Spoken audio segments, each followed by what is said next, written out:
is going to be bragging rights for life to be on this expedition. It's a bucket list item that is going to be hard to surpass, for sure.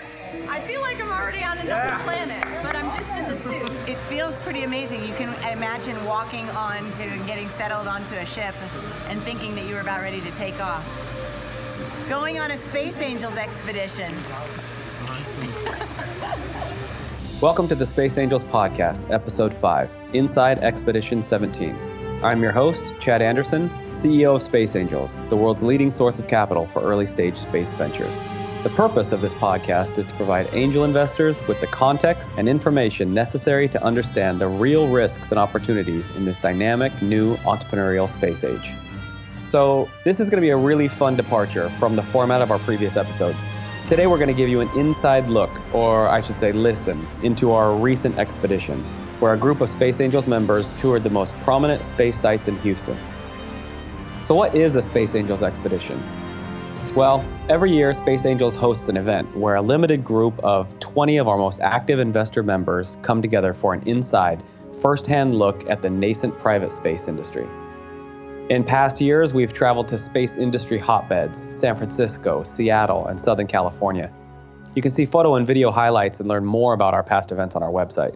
For 2017, in the spirit of the 55th anniversary of John F. Kennedy's moon speech given at Rice University in Houston, we decided to go there to honor the past and fuel the future. And in line with that theme, we spent a full day on an incredible VIP tour of NASA Johnson Space Center, where we visited the Neutral Buoyancy Lab, the Space Vehicle Mock-up Facility, the Robotics Facility, Human Health and Performance, and spent another full day visiting local commercial space ventures, NanoRacks and Ad Astra Rocket Company. And before that, we kicked it all off on day one with a spacesuit experience, where participants were able to don and pressurize in an actual commercial spacesuit by Final Frontier Design. All said, this was an opportunity for our members to experience the extraordinary like never before. Joining us on this year's trip, and with me in the studio today, is author, journalist, British television personality, and Space Angels contributor, Sarah Cruddas, who's going to give us an inside listen to Expedition 17 Houston. Hi, Sarah. Hi, Chad. Thanks for having me on the program. So, what did you think? Did you enjoy your trip to Houston? Yeah, it was great. It was certainly an extraordinary experience, not just to, explore the past of exploration going around NASA at the Johnson Space Center in Houston, but also to visit modern space companies such as Final Frontier Design, NanoRacks and Ad Astra. And it was also great to get to know some of the Space Angels leading members. Now, I got a chance to record many of my interactions with these members, and I've put together a program that I'd like to share with you now. That sounds amazing. Sarah, please take it away. So if you've been paying attention to Space Angels over the past year, you've probably noticed they've done a brand refresh to reflect both the substance and the excitement of this brave new era of aerospace entrepreneurship. Now, the Space Angels expeditions are one of the most direct ways that Space Angels can help investors understand this, as well as experience the excitement for themselves. So why is it so important to provide members with this opportunity? Well, Space Angels understands that angel investors who invest in space are multifaceted, which basically means they not only want their investment to build wealth, but they also want their investments to change the world we live in. What does it mean to you to enable new space activity and something which is going to change the way humanity explores space eventually? Ironically, one of the fun things about the space investments is that they're so alternative to anything that anyone can offer for investments long term. I don't know how history will remember me, but I know that my children pay attention to what I do. And,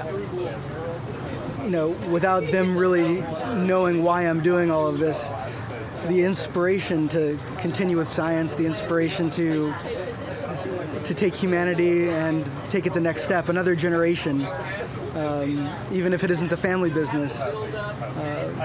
The idea that we're making a better change, or at least a small step forward, that keeps me going, keeps me interested in what Space Angels finds and what we can invest in. So I follow the lead of people who do good due diligence, and it's exciting to see all the opportunities. And I think the kids are, curious and engaged because of what we're able to find and invest in, have some skin in the game, but also hopefully inspire other people to do something good. So to translate this all into English, it's really just a massive opportunity for members to get together and start to build real relationships with what Space Angels affectionately refers to as the tribe of the astropreneur. Day 1, Final Frontier designs the spacesuit experience. For Expedition 17, Space Angels set out to provide the most immersive experience possible for members. And what could be more immersive than having all of the guests get to don and be pressurised into the next generation spacesuits being designed for both NASA and private space ventures. Thanks to the team at Final Frontier Design and Space Angels, members were able to have this once-in-a-lifetime experience. So my name is Ted Southern. I'm the president and co-founder of Final Frontier Design. This is my partner Nikolai here.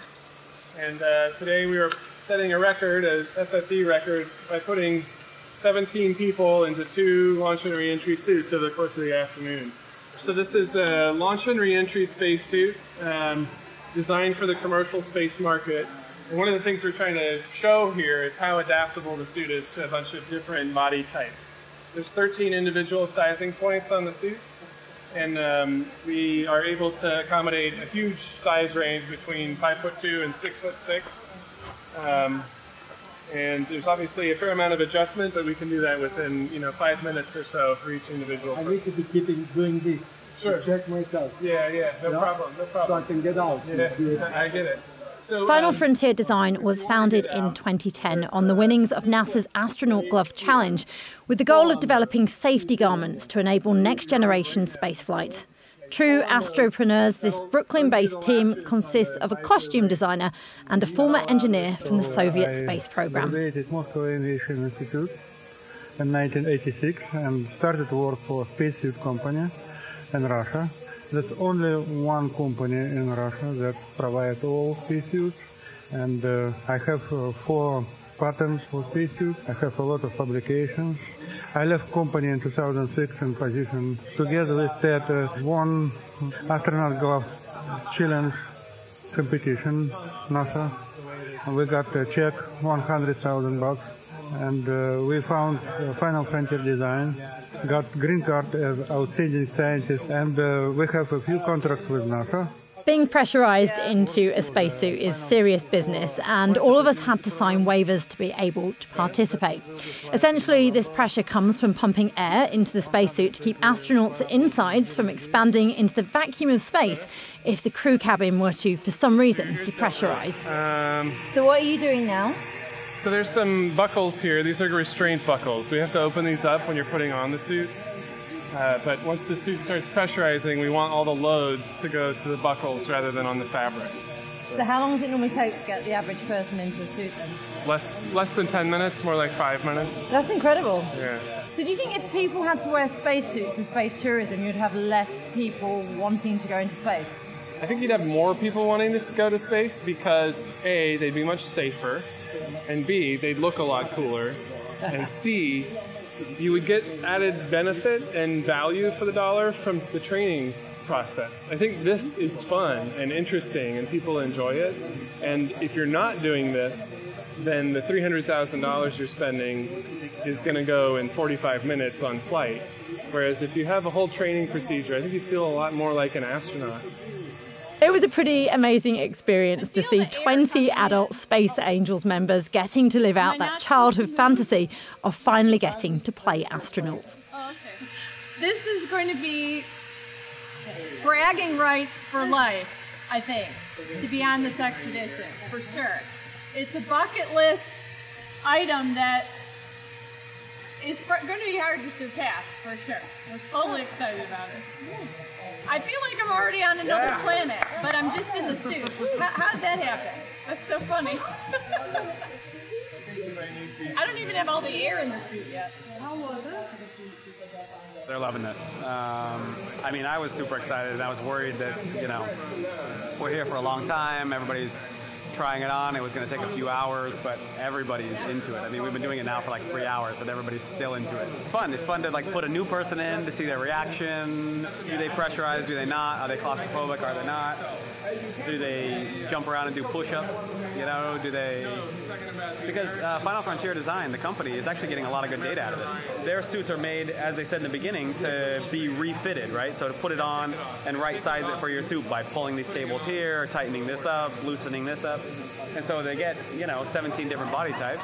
They're getting a lot of good data from that. But then also, if you watch, Ted is having them do different exercises and things, moving around. Hey, can you do this? Can you do that? So he's keeping a log of everyone. And this is actually, we're just having a good time, but it's actually contributing to, our human spaceflight ambitions in space. Yes, this is fantastic.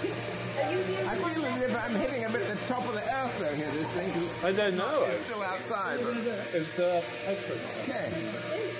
Sorry, Ted, The air is I coming was on in. top of that until now. Yeah, it's probably like one of those old-fashioned torture things, where they tighten the screws on you one by one, different parts of the body. Is that the Iron Maiden? But there's no pain involved, right? Not yet. No pain. Being an astronaut for the day is a fun but surprisingly tiring experience. And back at the hotel, we all appreciated the incredible dinner on the veranda. Day 2, NASA's Johnson Space Center.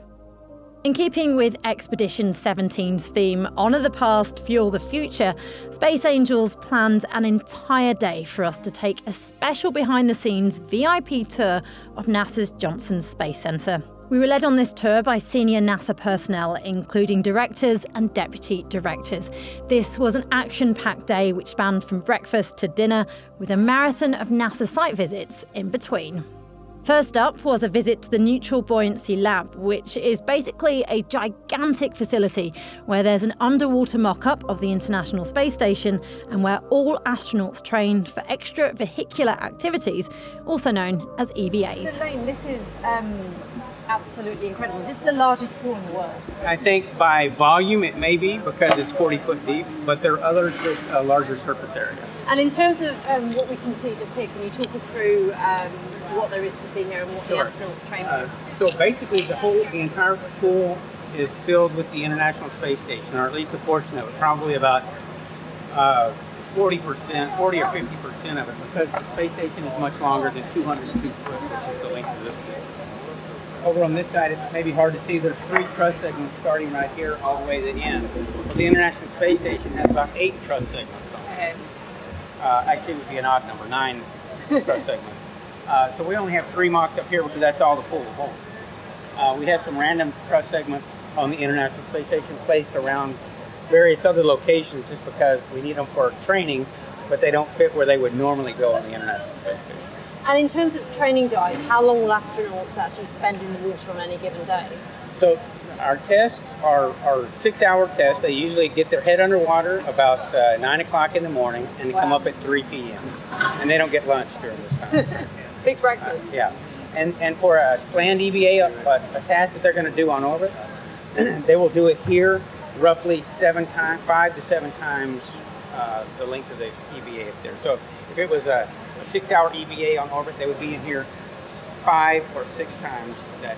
Well, we also do some of the commercial crew vehicles that are coming up, like SpaceX and Boeing are going to have commercial vehicles taking crew members up to space station and into space. They have to do a lot of initial development type training. And so eventually they will kind of become our primary mission to do something, but right now they're still in development. And so they utilize this facility to come in and do a lot of their development, and that's considered at this point in time commercial, because they're still developing their techniques and their vehicles and all of that. So we have a lot of that kind of work coming in here too. Does anyone have any questions in particular? If you were asked to kind of describe this place as a story, what is the story of this in terms of how it came to be and what it means to the future of the space program? The story, I think, is that as we knew we were going to be flying shuttle flights and we knew we were going to be building a space station, we needed to have the most effective training for our astronauts as possible. And if you think about it, standing on the ground and trying to do the task, it's really not very realistic. The crew member isn't going to understand what they're really going to have to deal with in space. And so the whole idea of this facility was trying to make an environment as close as possible to what they'll see in space so that they will really get proper training before they go there. Spacewalks are probably some of the most dangerous things we do. You're sending that person out basically in their own little space vehicle to be out there. And so you want to practice everything, you want to know where the issues are, you want them to be prepared as possible. And so I think in a nutshell, that's the thing, is we wanted to find a facility that would get them as ready as we could get them before they went and did it. I think the best compliment these guys have gotten is the crews on orbit would say, it's just like the NBL, but I don't see the bubbles going to the top. Next, we headed off to what was one of the most nostalgic stops on our expedition, the historic Mission Control Center. These are actually dummy machines. The computers were down on the first floor.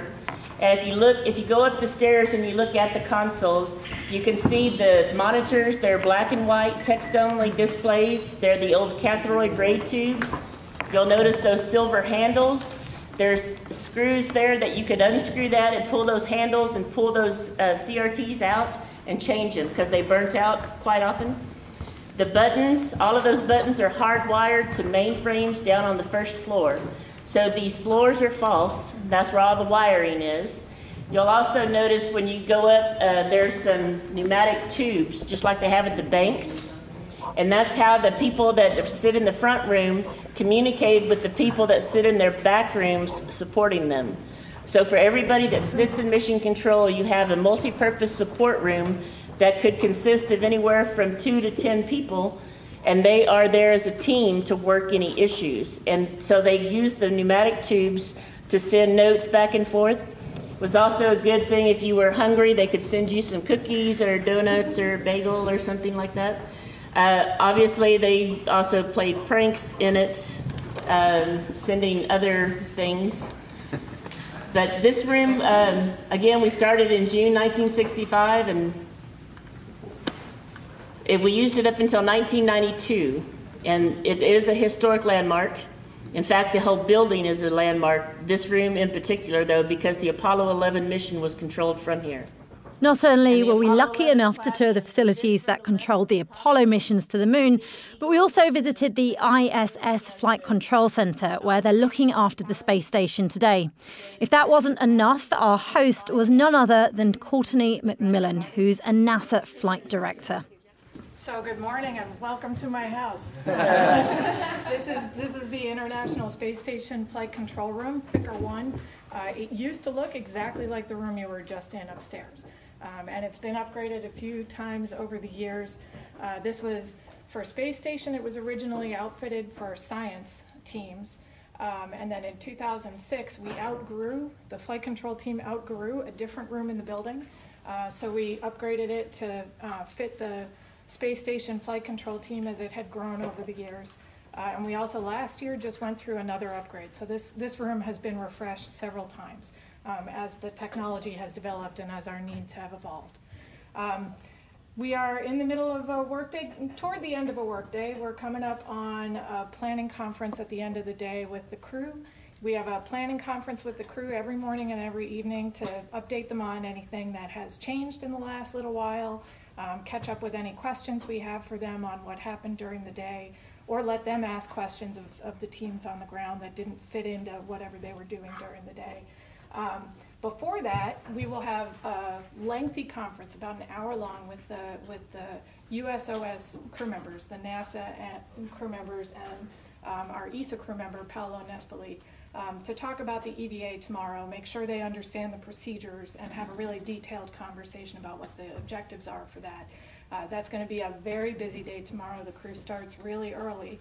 So most of what they're doing today is really just final prep for that, and we're trying to give them a little bit of a rest before they kick into high gear tomorrow. So the team that you see here, this team in Houston takes care of all the systems on board the space station in the U.S. segment, so on the half of the station that's provided by NASA, ESA, CSA, and JAXA. We have a counterpart team in Moscow that we work with and we're talking to over voice loops all the time. They take care of the Russian segment of the space station. They also handle the Soyuz and Progress vehicles that fly to and from the station. One of the responsibilities of this team also is working with the providers of visiting vehicles. So that's Orbital ATK, SpaceX, and JAXA for the HTV cargo vehicles. We're also working with the commercial crew providers, and we'll be getting ready for those demonstration flights next year. We're all looking forward to that. That's a lot of what I do when I'm not in this room, is working on commercial crew and getting those guys up and running, which is a really exciting project. And a lot of things going on all the time, so it keeps us very busy. I'm going to pause right there and ask you if you have any questions for me. I have a question. One of the things that we're curious about is how the commercial space industry is interacting with NASA, and in particular tomorrow we're going to visit NanoRacks. And I know great. when NanoRacks is going to launch some of the little microsatellites and whatnot. What's that like for you guys here at Mission Control? And can you tell us about that? So the first thing that we worry about when we're deploying anything from the space station is it going to come back and hit us? So we actually do a fair amount of analysis prior to any one of those events to make sure that it's not. The next thing that we worry about is we have a lot of vehicles that come and go to the space station. So the next thing that we worry about is it going to hit anybody else that is coming up to visit? So again, there's a lot of review that goes into that, and that becomes an international and also, broad commercial conversation, because we have to talk to all the providers of vehicles that support the space station. So that's been a really interesting process, just going through that. Now, this is not the first time we've deployed things from the space station. In spacewalks, we drop things, for example, and we've had to throw things away from the space station before. So we know how to do that analysis. It's just a matter of who all is part of that conversation. And then the next thing that we really think about is, what are the goals of doing that, and what are we learning by doing that? So seeing lots of small deployables is a really different. It's a different kind of orbital mechanics problem than this big thing flying around in circles. So it's a really interesting conversation all the way around. Next, we went to the space vehicle mock-up facility, where we were able to enter mock-ups of various ISS modules, as well as a Mars rover prototype, which was pretty incredible, and got a first-hand look at a host of new technologies. Please watch your step as you come in, especially as you get closer to the edge, it drops off. So, paperwork is hell, and I'm going to make you do it. So this gives you an idea of what the interior volume looks like. If you remember, it's circular outside, so the backs of these racks are circular, and they actually pivot. So you can disconnect them, pivot them out to get to the back for maintenance and whatnot. Some of these can actually be moved. The science racks can actually be put in different locations. And that's useful because if you think about it, the station's flying like this. Here's the front end. It actually wants to sort of do this. This is the heavier side. It's a bigger module. There's more mass this way. So the center of gravity of the station is in the U.S. lab, and that's where we have the best microgravity. We actually have 1/1,000,000th of Earth gravity. Over here, depending on how much torque, the Earth's atmosphere changes in density based on the solar cycle, so sometimes we get a little more drag, so it pulls, and we have moment gyros that will pull it back. You'll get 1/100th level microgravity to 1/1,000,000th in here. So if your experiment is very sensitive to microgravity, we'll put you in the racks in the U.S. lab versus in here. This module is the largest laboratory of the laboratories on station. It has behind Yolanda, you can see the unique capability that we can prepare science in the short sleeve environment. So there's a little table in that tube, that airlock, slides out, prepare your science, put it inside. The table slides outside into the vacuum of space. You have robotic controllers there on the left. You can use robot arms, grab the experiment. We have an exposed facility here that lets you see nadir, or into the center of the Earth, zenith, into the darkness of space, ram, into the direction of the station, or aft, so you're protected from ram. So you've got a lot of different viewing capabilities from that exposed facility.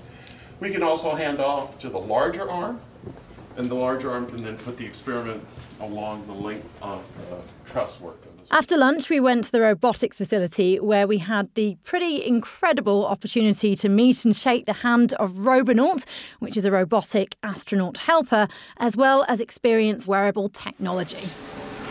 I'm Ron Dippler. I'm the branch chief of the Robotics Technology branch. And if you missed it, you saw the robot with the middle of his arms up there. Its biceps were designed after mine. This copy of Robonaut will never go into space, but we think it may have ideas of its own.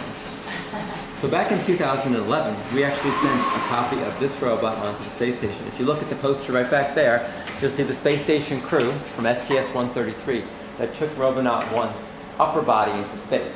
Since that time, we've added legs, and now it looks more like this unit right behind me. So I mentioned we put the robot into space. Now you can imagine putting a multi-100-pound robot with a wingspan of almost 8 feet as being something that would get the attention of the safety folks. And that's a very fair thing, than to be concerned with having such a large robot.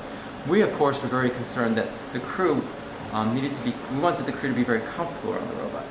So we're going to have Tom run a script here where the robot's going to run through a free space motion, and then I'm going to get in the way of the robot. He'll run the same exact motion again, and you'll see what happens when you have inadvertent contact between the robot and a person.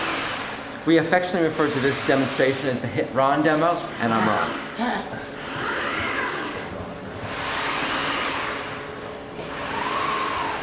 So imagine me being on the station, working on something, and the robot just starts to move for no reason.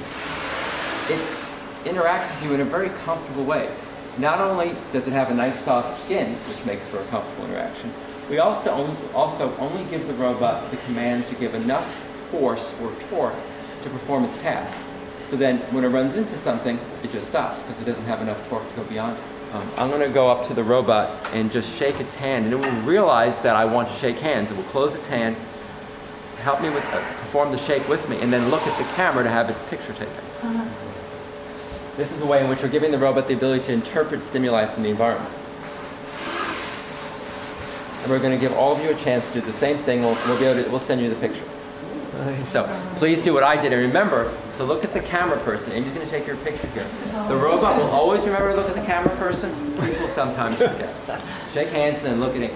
My name's Emily McBrien, and I'm a mechanical engineer here in the Wearable Robotics Lab. And I want to showcase for you guys what we call the Robo Glove. So you saw Robonaut, he's got a bunch of actuators in his hands to actually move his fingers. We took that technology, the exact same actuator almost, but instead of putting it on the skeleton of the robot, we put it within a wearable device, a glove, that you can put on and actually augments the user's grasping force. So I have some buttons in my fingertips that when I press down on it, it activates the actuators, which are mounted here, have tendons that go up through my fingers, just like in Robonaut 2, and actually pull my hand down for me. So in this mode, I'm getting an assisted grasp from these fingers, and the button on the thumb releases.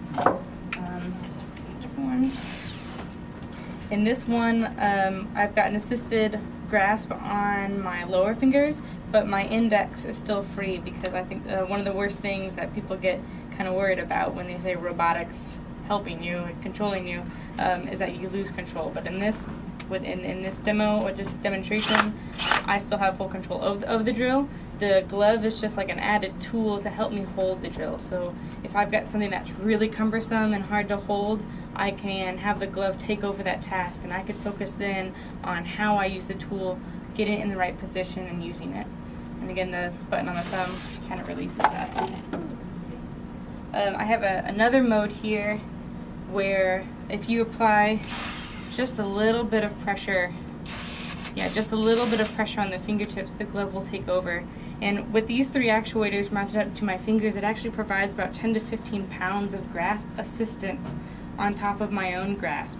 But what this allows me to do is if I'm in a fatiguing environment where I have to pick up a lot of things, drop them, pick them up, drop them, this allows me to apply just about 1 pound of pressure, and the glove responds with 10 to 15. So over time, you don't have to use as much energy because you have the glove that's helping you take over. And the glove was originated with a project just like Robonaut 2 with the General Motors. So NASA's here somewhere. But we developed this with General Motors in order to help offload some of the repetitive stress injuries and fatiguing effects that was on their factory line workers. So a car comes over, someone would do something on the car, so you're doing the exact same task every 30 seconds for 8 hours a day, and you get a lot of repetitive stress injury. So I want to do a quick exercise with you guys. If you take your hand... We then took turns in a virtual reality simulation of the ISS, which was pretty incredible to say the least.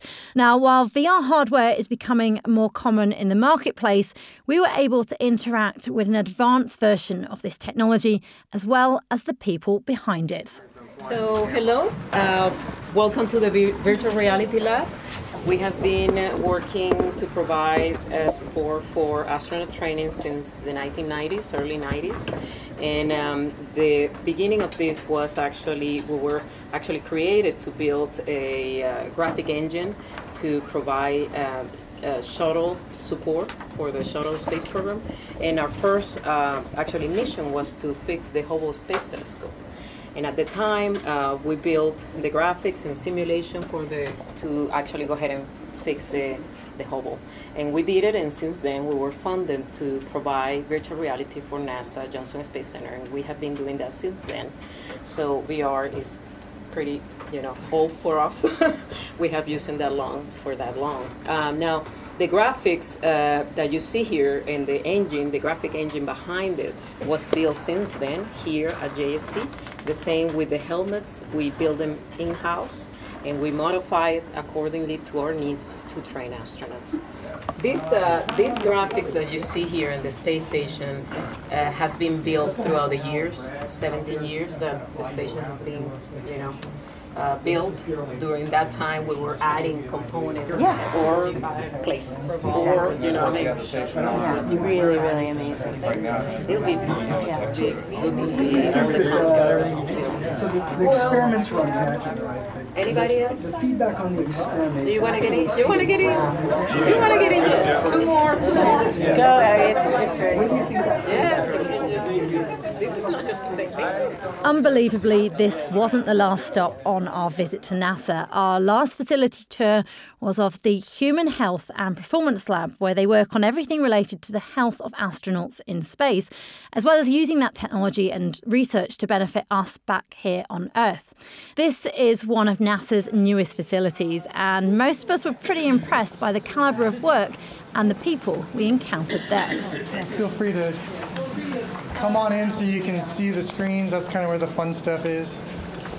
So my name's Steve Laurie. I'm a senior scientist here in the Cardiovascular and Vision Laboratory, and we are mostly interested right now in this vision risk and the changes that are happening to the eyes of some of our astronauts. This first started when crew members were mentioning that they couldn't see as well. And after looking into this further, not only are there some functional changes where their vision is changing during spaceflight, we're actually seeing some structural changes to the back of their eye. So this camera here is called an Optical Coherence Tomography, and this camera allows us to get really high-definition images of the retina of these astronauts.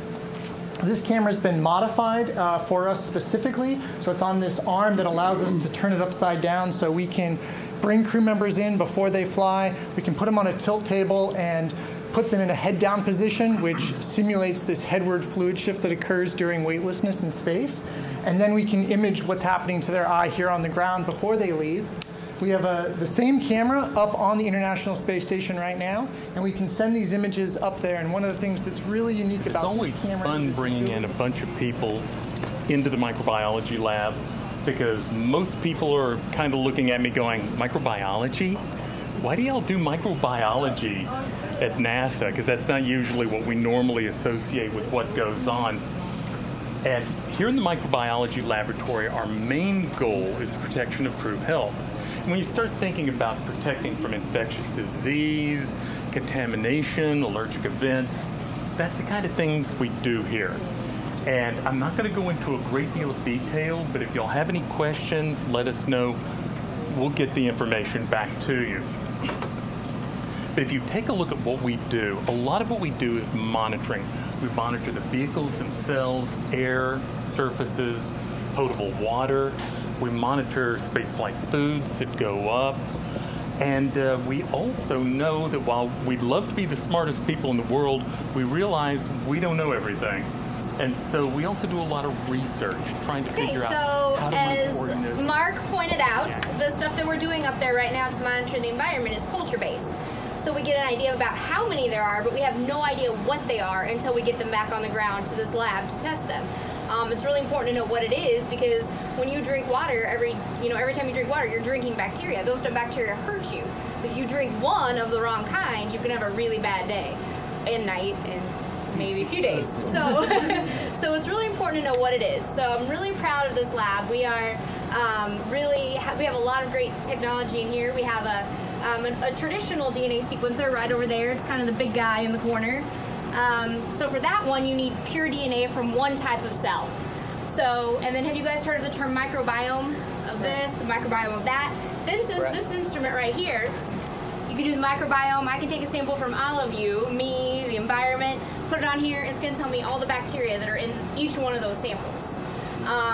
Phenomenal. This is Illumina technology. Needless to say that after about 10 hours straight of touring, our crew was ready for some rest and relaxation, and Space Angels had something very special planned. Space Center Houston rolled out the red carpet and hosted a reception and dinner for Space Angels in the astronaut gallery.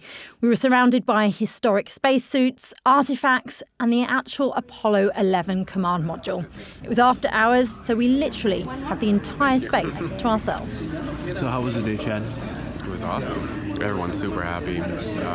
It's literally been like action-packed. We woke up at 7, got on the bus at 7, and we've been at NASA all day, and it's like 6 p.m. now. We basically saw everything that was cool related to human spaceflight. We talked to everyone that was leading the different departments. Somebody was there to bring it all together. We got to talk about Mars missions. Why are you doing it this way? Why are you choosing to do it that way? What are the key considerations? What are the technologies you're looking for? NASA knew that we're interested in investing in these technologies, so they really curated our trip to be about the technologies that they need, that they're looking for commercial partners to supply. So that was really cool as well.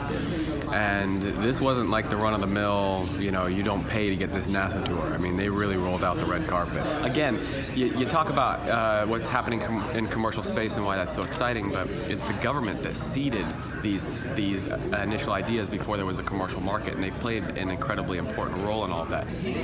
I mean, it's not all about that we went to NASA and we focused on the past and the amazing things that they had done. I mean, we started there, and the progression is, throughout the day we got to the point where we're talking with NASA about, okay, that's great, we've done these amazing things. How are we building on those, and how are we building for the future? How are they looking to get to Mars and build the infrastructure on Mars for long-term habitation? What does that architecture look like? How are they working with commercial players to make that reality happen in the most efficient and safe and reasonable way possible? I think one of the interesting things has been how kind of our earthly technology kind of influences the desire to go to space, and how we kind of envision that, as well as pop culture and movies and all of those kind of fantasy things, how they become reality. It's almost a chicken and egg kind of thing. I mean, which is first, what NASA comes up with, or what the movies kind of push them to go and develop? You look at what could be possible, and you think there's all kinds of different products and things that they'll need in order to get there. And I think it'll probably happen before the 20 years that NASA talks about, just because private businesses are going to push them to do it faster. It's excellent. It was the perfect end to an incredible day. We shared a collective sense of awe and wonder as we reflected upon all that NASA had achieved in just 6 decades. Day 3, Nanoracks and Ad Astra Rocket Company.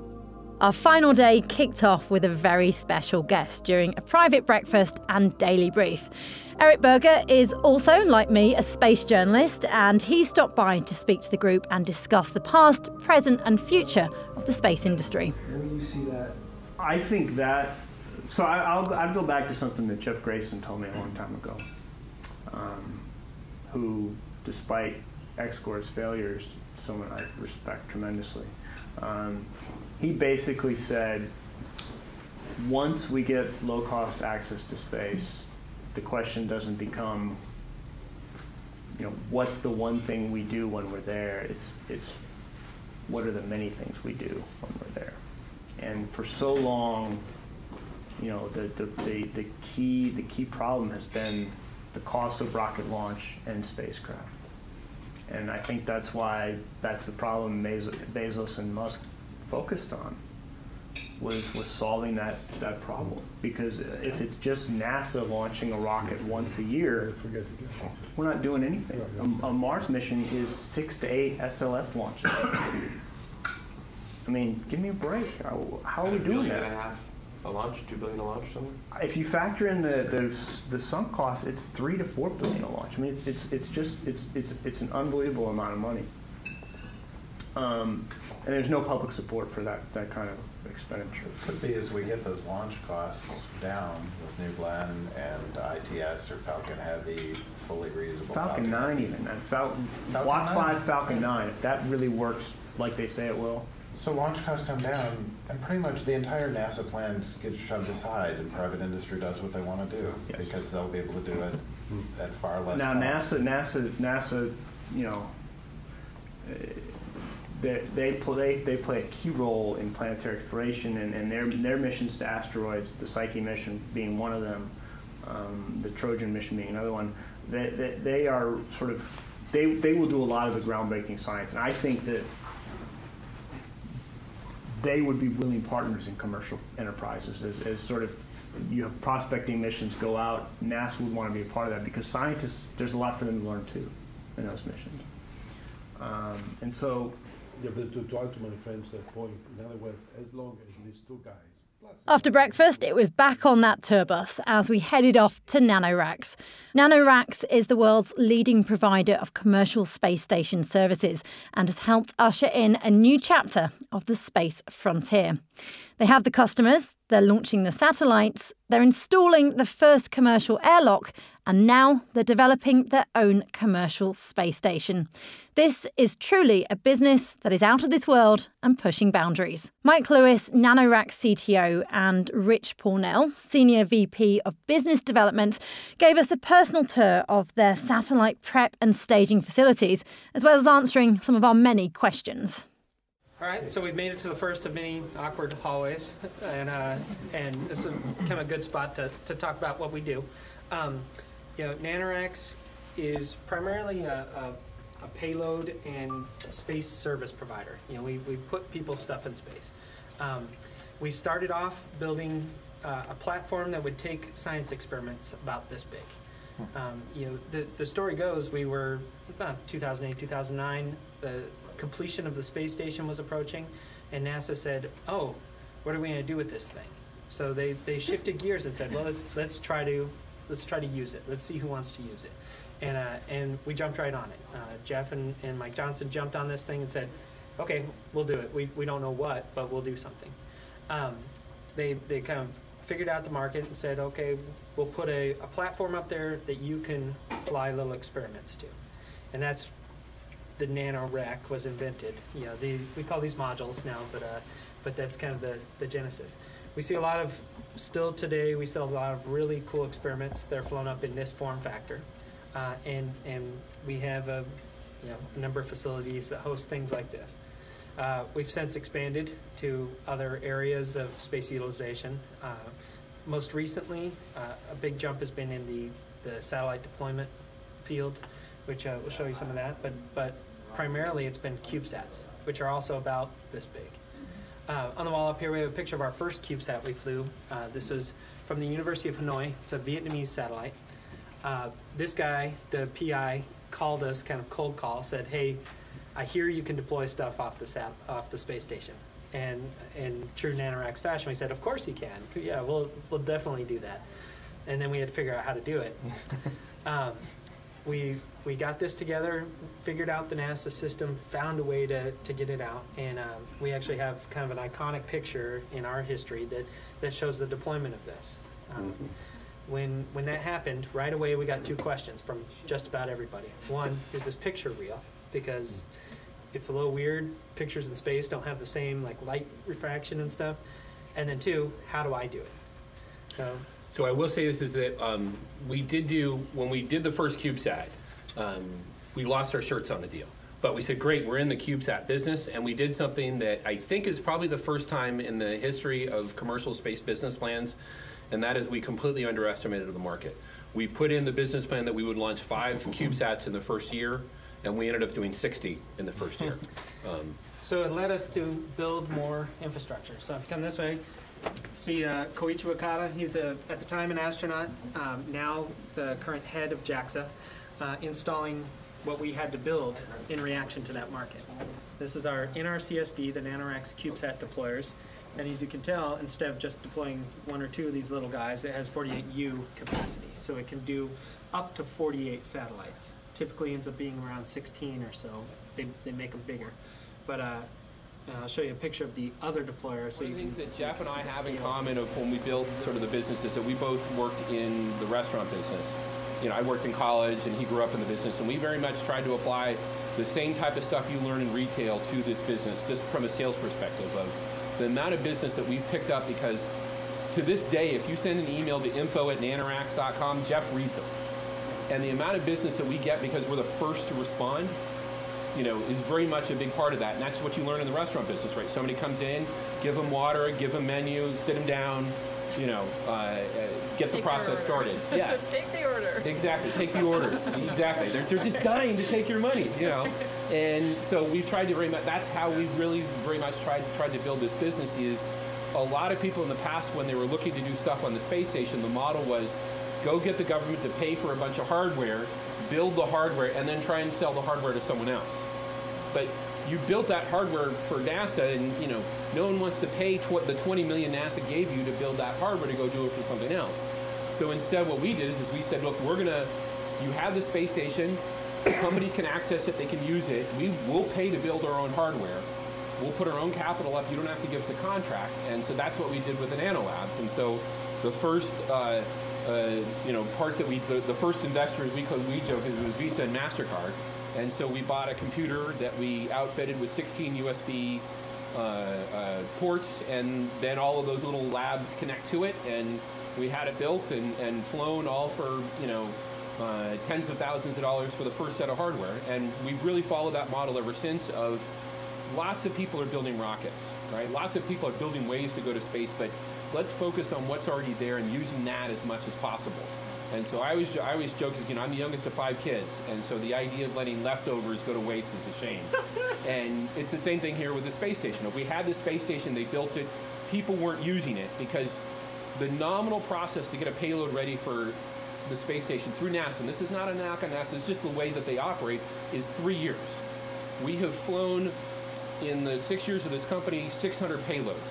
The average time from customer signing to flying for us is about 9 months to a year, depending on the product. NanoRacks is the only private space company in the world with a live feed of the ISS, and our trip just happened to coincide with a real-time spacewalk, which we were able to watch from the bridge, also known as NanoRacks' own mini mission control. Only a handful of people in the world were privileged enough to see this spacewalk as it happened, which was made possible by the unique access provided to Space Angels members on Expedition 17. After lunch, it was off to the last official stop of the expedition, Ad Astra Rocket Company.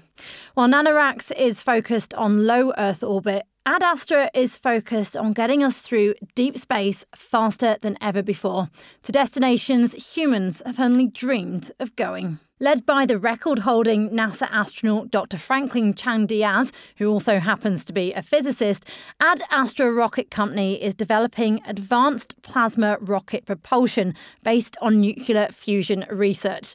And yes, that sounds like something out of science fiction. But in 2010, the then NASA administrator Charles Bolden said that their technology could be the breakthrough that would reduce the travel time on a Mars mission down from 2.5 years to just 5 months. Small company. We started back in 2005. We used to be a NASA laboratory. And we were there at NASA for about a decade, from 1995 until 2005. I was a NASA employee for 25 years. So we privatized the what used to be called the Advanced Space Propulsion Laboratory, and NASA was actually very nice. They let us remain at the NASA facility, even though we were a company. This is a kind of almost like an X-ray picture of the engine. If you were to look at it inside, what you see here in the center is essentially an invisible magnetic pipe. You know, we make we are dealing with plasmas. Plasmas are extremely hot, very hot. I mean, the coldest plasma that we deal with at the beginning of our rocket is 40,000 degrees. There's no material that can sustain those kinds of temperatures. And by the time the plasma exits the rocket nozzle, it is 5 million degrees. So it's like the temperature of the sun. So we are not holding it together with materials. So we use a magnetic pipe. We use superconducting magnets, and the superconducting magnet we use here is the only one of its kind, is operating at 5 degrees Kelvin. So it's about 268 degrees centigrade below zero. Very cold. Yet a few centimeters, a few inches from the magnet, you have the plasma, which is millions of degrees. So you can see the challenge of the technology is that sort of thermal stratification that you have to achieve in a very small space. Now, we make the plasma from gas, and the gas we use is argon gas. Argon gas, very cheap. You buy it in the store, it costs $5 a kilo. So compared to other electric rockets, which use xenon, which is $3,000 a kilo. And then we ionize it, because our neutral argon does not see that magnetic pipe. We need to make it into an electrical fluid. So we ionize it, and we ionize it with electromagnetic waves. These little radiation, just the same way you would heat your cup of coffee in a microwave oven. You know, you launch these waves, and these waves interact with the fluid, the coffee, and the coffee gets hot. At this point, we're about 40,000 degrees. The plasma flows along this pipe, along this magnetic pipe, without touching anything, because it cannot. If it were to touch, it would damage the surrounding structure. So we are very careful to let the plasma flow without touching to the second stage here, where we add more electromagnetic waves, more power. And in the same way, the plasma gets hotter, and it gets to a point of about a 5 million degree temperature. Not enough for triggering a thermonuclear fusion, which someday we will, but not now, but enough to provide a very, very powerful rocket. Housed in a warehouse located in a part of Houston zoned for retail, Dr. Diaz and his team had literally constructed a gigantic nitrogen-cooled vacuum chamber where they regularly fire the most advanced and hottest burning rocket in the world. It operates much hotter than this, because running something at 5 Kelvin is very hard. The refrigeration requirements are very tough, especially in space. And so now the superconductors have now moved to these materials. This is a ceramic. Isn't that amazing? This is ceramic. This is called bismuth, strontium, calcium, copper oxide. It's like all those components. Yeah, it's like a sandwich of all these things layered. Elements in one. And that one will superconduct at 100 Kelvin. Nice. Really nice. Wow. So instead of waiting 3 days to cool things down, you can maybe do it a day and a half. Yeah, sooner. But we also carry more current. Right. Yeah. This one, I mean, this is even better. Even better. Wait, we have This is the latest. That was nothing. This is the latest. Needless to say, we were all blown away. Under Ad Astra's Space Act agreement with NASA, yes, that's a real thing, they're putting their rocket engine through a series of progressively more strenuous tests, meaning they are steadily increasing the number of hours that they burn the engine while maintaining its internal stability. Their immediate goal is to validate the technology enough to incorporate Ad Astra's rocket engine into one of NASA's future flight plans to a distant planet. If anyone has the determination and belief in purpose to pull this off, it's Dr. Diaz. To get a sense of his character, I want to share a bit of audio from an impromptu story he told when someone in our group noticed a picture in the hallway which featured an astronaut attached to the end of the robotic arm on the ISS. Turns out it was Franklin Diaz himself. Yeah, that was one of my space walks. Yeah, and I was being taken to the other side of the space station to do some repairs. They had some problems, and this is the Canadian arm. It's about 60 feet long, and they were moving me out, and the arm had been all stretched out. And I was thinking, oh my God, what happens if something breaks here? What have I got myself into? Yeah. And then it broke. It stopped? The arm stopped. Oh my God. You wished it into existence? Yeah. So what'd you do? Well, I tried to keep my cool. And I said to the onboard crew, I said, so what's going on? And I said, well, they always say stand by, as they always say, stand by, I'm standing by. I've been standing by for the last half an hour. And I'm floating by.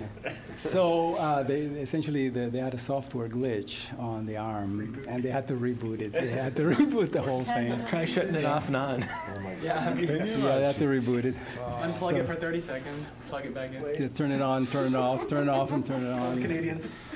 And but what was interesting is that when that happened, we went into the dark, the night time. Oh, wow. It was really weird because I was in a certain orientation that I couldn't see the station behind me. Yeah.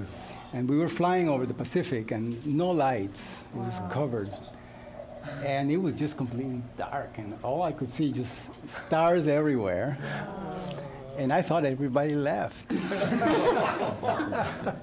I thought everybody had left. And they had, wow. So it started, the mind starts playing all kinds of weird. How long did this last? This lasts about 20 minutes or so on the night. Yeah, it's a little scary.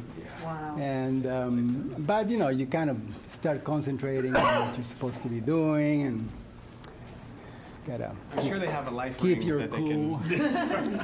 No, there's no life ring. There's nobody out there.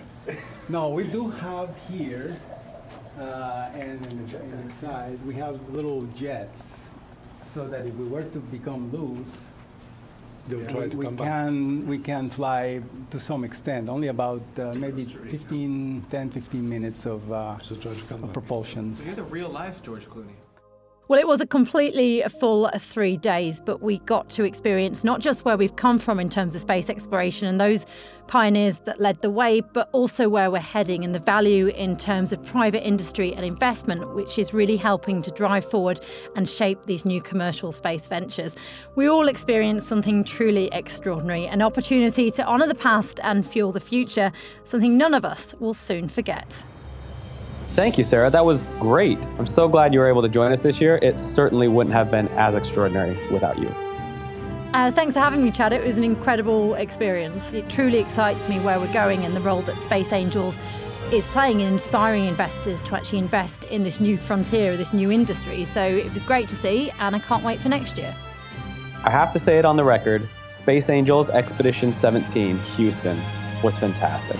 If you're an angel investor and have been a regular listener, I hope that you're starting to understand that being a member of Space Angels means that you're part of a tribe, a movement, if you will, that's bringing humanity closer to our destiny in low Earth orbit, the moon, Mars, and the stars beyond. And being part of this tribe of the entrepreneur makes investing just about as fun, interesting, and engaging as anything you've experienced before. It's undeniable that angel investors, like our members from whom you've heard in this episode, are the fuel that's driving the entrepreneurial space race. And you can be a part of it too. If you'd like to learn more about becoming a member of Space Angels, investing in early stage space, and joining us on this exciting journey into humanity's future, visit spaceangels.com and join us today.